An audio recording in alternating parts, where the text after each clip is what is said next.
বাংলাদেশের মুসলমানেরা যদি আর একবার জেগে ওঠে, বাংলাদেশের মুসলমানেরা যদি ঘুম থেকে আর একবার জেগে ওঠে, শাহাদাতের তামান্না অন্তরে যদি জাগ্রত করেই ফেলে, ভারত আমি তোমাদেরকে বলে দিতে চাই, অবশ্যই যদি এরা আবার শহীদ কুতুব মিনার বাস হাতে করে আবার যদি গর্জে ওঠে, ভারতের লাল কেল্লায় আল্লাহর এই জমিনে কালেমার পতাকা উড়ে যাবে, কালেমার পতাকা উড়ে যাবে, কালেমার পতাকা উড়ে যাবে। চিল্লায়ে বলেন ঠিক কিনা? প্রিয় ভাইরা, ভারতের সাহস অনেক বেড়ে গেছে। ভারতে মুসলমানদের সব থেকে বেশি নির্যাতন করা হয়। মুসলিমদের উপরে ভারত ভূখণ্ডে সবচাইতে বেশি নির্যাতন করা হয়।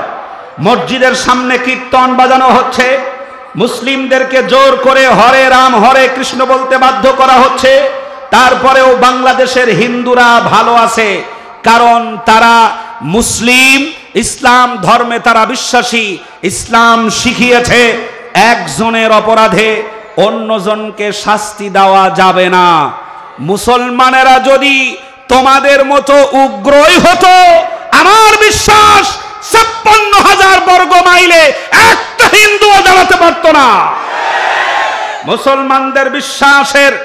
মুসলমানরা বিশ্বাস করে একজনের অপরাধ অন্যজনকে শাস্তি দেওয়া যায় না।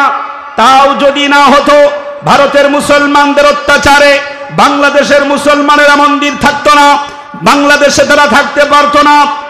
সুতরাং ভারতকে বলে দিতে চাই, শুনে নাও, তোমার অস্ত্র বেশি থাকতে পারে, তোমার ভূখণ্ড বেশি হতে পারে, বাংলাদেশের মুসলমানেরা যদি আর একবার জেগে ওঠে, বাংলাদেশের মুসলমানেরা যদি ঘুম থেকে আর একবার জেগে ওঠে, শাহাদাতের তামান্না অন্তরে যদি জাগ্রত করেই ফেলে, ভারত আমি তোমাদেরকে বলে দিতে চাই, অবশ্যই যদি এরা আবার শহীদ কুতুব মিনার বাস হাতে করে আবার যদি গর্জে ওঠে, ভারতের লাল কেল্লায় আল্লাহর এই জমিনে কালেমার পতাকা উড়ে যাবে, কালেমার পতাকা উড়ে যাবে, কালেমার পতাকা উড়ে যাবে। চিল্লায়ে বলেন ঠিক কিনা?